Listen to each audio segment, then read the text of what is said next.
Troisième facteur, c'est le rapport carbone-azote. Le rapport carbone-azote ici, là, c'est ce qui détermine le taux de méthanisation ou bien le taux de production du biogaz d'une matière.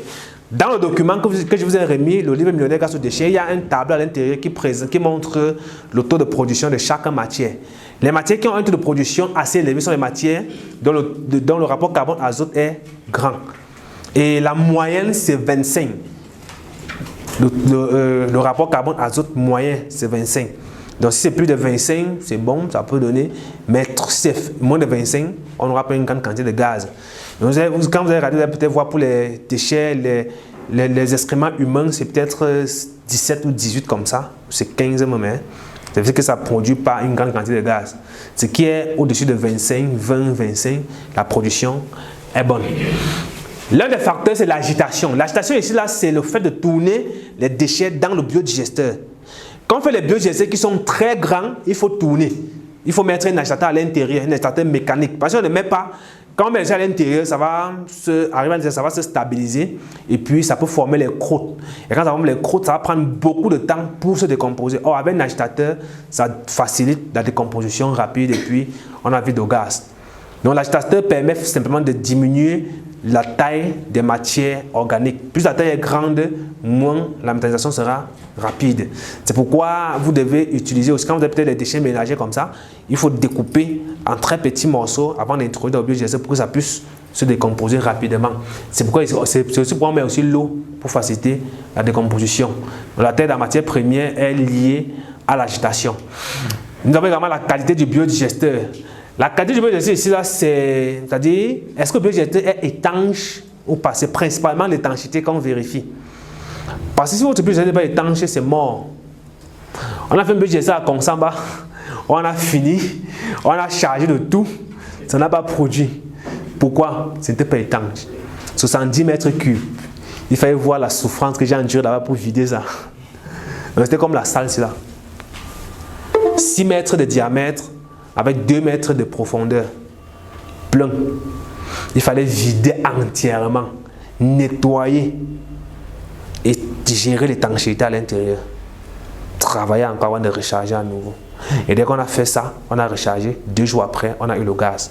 Alors qu'on a chargé la première fois, on a attendu plus de 30 jours, rien, même pas une trace. Au contraire, même, on vient de voir même plus l'eau. Quand on charge avec l'eau, après on vient voir seulement des trucs secs. L'eau s'est infiltrée dans le sol. C'est pourquoi quand vous construisez, il faut utiliser les produits d'étanchéité. Un peu comme le ciment colle, le ciment zoom, le Scalitex. Quand on mélange, quand on fait les agglos, quand on fait... Bref, tout ce qu'on fait sur le chantier du biogaz, c'est-à-dire toute la matière, tout ce qu'on utilise pour construire, on doit avoir le Scalitex dans le mortier, le béton, tout ce qu'on utilise avec le ciment là. On doit avoir le Scalitex dans l'eau de ça. Sinon, ça c'est pour assurer une bonne étanchéité. Sinon, à la fin, là, vraiment, toi-même, tu auras seulement tes yeux pour pleurer. Imagine que tu as coffré un dôme, tu as coulé. Tu finis tout, le sol est bien lisse, tu as lissé le sol. Parce qu'on finit, on lisse, on crépit et on lisse. Le sol du digesteur est bien propre, c'est tout, c'est bon. Mais le dôme, il y a les fuites sur ça. Tu vas commencer à chercher les fuites là. Le gaz produit, mais rien ne sort. Parce que tout est déjà parti. Tu fais comment? Le client ne comprend pas ça. C'est où l'entrepreneur commence vrai. Tu commences à lire la gars. Tu comprends que personne n'avait envoyé là-bas. Mais en tant que technicien, tu trouves la solution. On va maintenant voir les étapes de réalisation, mais pour le cas d'un biodigesteur portable. Est-ce qu'il y a des questions jusqu'ici? Vous voyez que c'est trop facile, non? Oui. Moi, je dirais que pour remédier à la solution de fuite, là, on peut faire comment pour remédier à cette chose? Tu cherches la fuite et tu fermes, non? Fermer comment? Oui, non? Ça dépend de là où tu as trouvé la fuite. Par exemple, pour notre cas à Consamba, le sol n'était pas bien étanche. Parce qu'on a fait ça en saison pluvieuse et il y avait l'eau, c'était une zone marécageuse. Du coup, n'ayant pas de technique de traitement d'eau, en fait de coulage du béton dans l'eau, on n'a pas bien coulé. C'est vrai qu'on mettait le béton, à peine mis, il y a les nappes d'eau qui pissaient, qui se ressortaient. Donc c'était assez difficile de pouvoir fermer complètement. Bon, après on a dit, bon, on va tester notre chance, on va verser les déchets à l'intérieur, en espérant que la pression que les déchets vont exercer, ça va pouvoir empêcher l'eau. Or maintenant, la saison sèche, il n'y a plus l'eau. Maintenant, quand on mettait l'eau, ça s'est infiltré dans le sol. Du coup, on était obligé de vider le tout et puis travailler, nettoyer l'intérieur, crêper à nouveau, lisser, afin d'avoir l'étanchéité. Maintenant, si c'est sur le dôme, c'est mort.